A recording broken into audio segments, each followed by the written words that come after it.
celular é uma benção, colocar a Bíblia no celular é uma benção, sabe? No tablet é uma benção. Mas a Bíblia Sagrada a gente não pode deixar, gente, de lado, não. A gente tem que voltar de novo para o papel. Sabe, no livro de Apocalipse, o Espírito de Deus chama a atenção da igreja de Éfeso para que eles pudessem voltar, retornar de novo ao primeiro amor, ao primeiro amor. E para o nosso tempo, a gente carregava a Bíblia. Aonde que a gente ia? Você ia para o monte, você levava a Bíblia. Você ia para a oração, você levava a Bíblia. Você ia para uma visita, você levava a Bíblia. Você ia para a igreja, você levava a Bíblia. Então você lia mais a Bíblia porque estava sempre na palma da sua mão. E nós estamos substituindo a Bíblia pelo celular. Às vezes, como eu disse, o celular é uma bênção para a gente ter a Bíblia. Mas você não consegue ler a Bíblia porque quando você começa a ler a Bíblia, alguém te manda uma mensagem e você está sendo distraído. Nos nossos tempos hoje existem muitas distrações. E as distrações está nos afastando da Bíblia, está também nos afastando da presença do Espírito Santo de Deus. Não é Ele que está se afastando de nós, é nós que estamos cada vez mais sendo distraídos com as coisas deste mundo aqui. E o celular não nos ajuda a ter uma intimidade com o Espírito Santo. Então é por isso, toda vez eu sempre tenho falado, pega a sua Bíblia, está me ouvindo? Pega a sua Bíblia, pega e folheia, apanha assim como eu estou apanhando. Por quê? Porque eu usava mais o celular, facilitava mais, mas eu estou retornando de novo ao primeiro amor no nome de Jesus. Então retorne também de novo. Ai, pastor, que vergonha. Não, vergonha é ficar aqui na tribulação, vergonha é Jesus vir buscar a igreja e ficar para trás. Jesus não tem plano B, Jesus não tem plano B, só Ele que é o caminho, só Ele é a salvação. Então, no nome de Jesus Cristo, pega a sua Bíblia aí na palma da sua mão e retorne ao primeiro amor, retorne ao primeiro amor no nome do Senhor Jesus.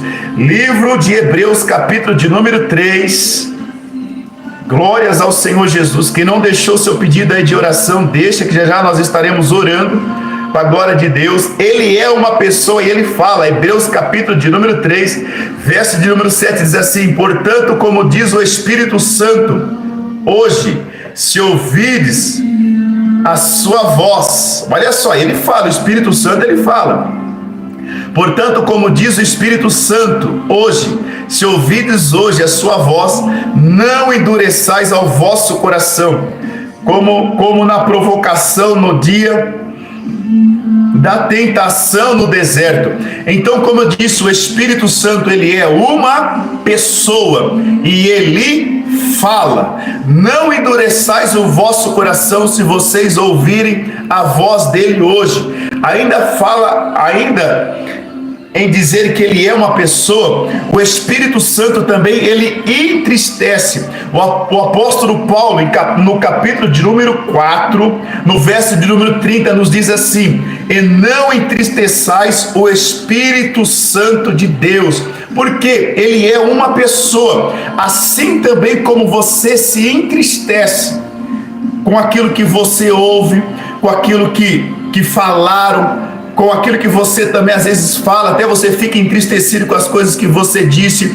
O Espírito Santo também ele entristece, porque ele é uma pessoa, ele fala, ele também entristece, e nós temos que ter a prudência no manifestar, no falar. Ele está nos ouvindo, as nossas ações, as nossas reações está sendo vista por ele. Tudo está sendo contemplado pelo Espírito Santo de Deus. Ai, pastor, o que eu vou fazer agora? Em nome de Jesus, peça o governo dele na tua vida. Fale: Espírito Santo, reine e governe a minha vida e me ajude a falar, me ensina a ter prudência, para que nós possamos ter sabedoria. Gente, o temor já é o início para que nós possamos ter prudência. O Espírito de Deus vai nos ajudar a ter uma segurança, a gente vai raciocinar, a gente vai se colocar no lugar daquilo que nós iremos falar. Às vezes se fala sem pensar, e nós não podemos agir desse jeito. Todo filho de Deus, toda filha de Deus tem que ter um equilíbrio naquilo que vai falar. Em tudo tem seu tempo, diz a palavra do Senhor. Tem tempo para falar, tem tempo para ouvir, não é somente ficar falando. Às vezes pessoas que não têm o controle no seu falar, às vezes peca. Por quê? Porque falou demais. Então nós precisamos da ajuda do Espírito Santo de Deus, porque Ele nos ajudará a ter um temperamento, ou a ter o controle, a termos controle até nas nossas próprias emoções.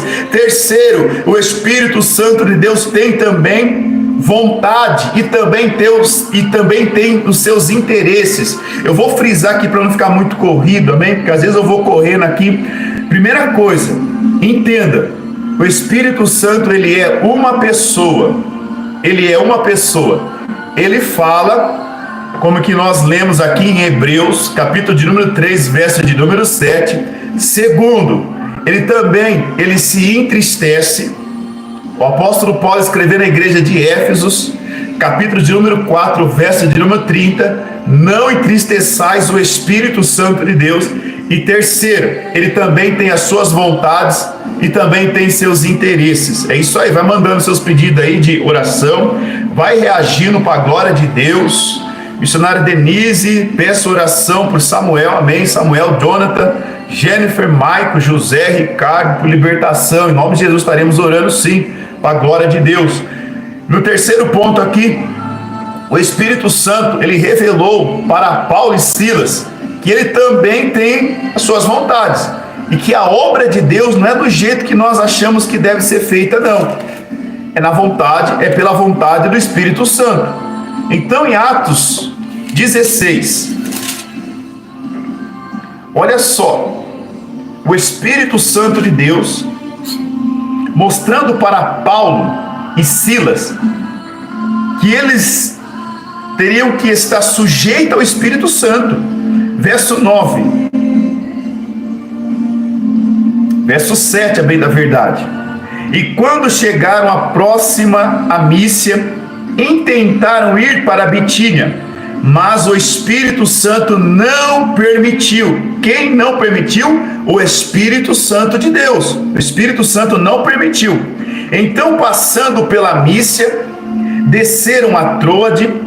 Paulo teve de noite uma visão em que apresentou a um homem da Macedônia que lhe rogava, dizendo: passa a Macedônia e nos ajude. Olha só, ainda só no verso 6, para ficar um pouco bem mais claro. E passaram pela Frígia, pela província da Ásia, foram impedidos pelo Espírito Santo de anunciar a palavra na Ásia. Quando chegaram à próxima Mísia, intentaram ir para a Bitínia, mas o Espírito Santo não permitiu. Então o Espírito Santo, ele tem que estar no controle, porque o Espírito Santo é que faz as coisas acontecer. Mas para isso eu tenho que estar na obediência dele. Você viu que o apóstolo Paulo com Silas estava querendo ir para a Ásia. O Espírito Santo falou o quê? Não, não vá. Paulo de novo com Silas intentou ir para Bitínia, mas o Espírito Santo falou o que para eles também? Não vá. Aí à noite, no verso 9, eles tiveram uma visão de um homem dizendo: atravessa a Macedônia e nos ajude. No terceiro ponto que nós estamos aqui, o Espírito Santo, ele tem vontade e também os seus interesses. Então a vontade de Deus, a vontade do Espírito Santo é que eles fossem para a Macedônia. Então eu não sei qual é o destino que vós está querendo ir. Eu não sei qual é o bairro que você está querendo se movimentar, ou a cidade, ou para outro país. Consulte ao Espírito Santo de Deus, para que você possa estar no lugar aonde que Ele estará junto com você. Faça como Moisés: Senhor, se a Tua presença não for conosco, não nos faça sairmos daqui. Então, se a presença de Deus te confirmar a movimentação aonde que você deve estar, fique em paz, porque não vai faltar a farinha e o azeite na tua panela, porque o Espírito de Deus irá prover tudo, em nome do Senhor Jesus Cristo.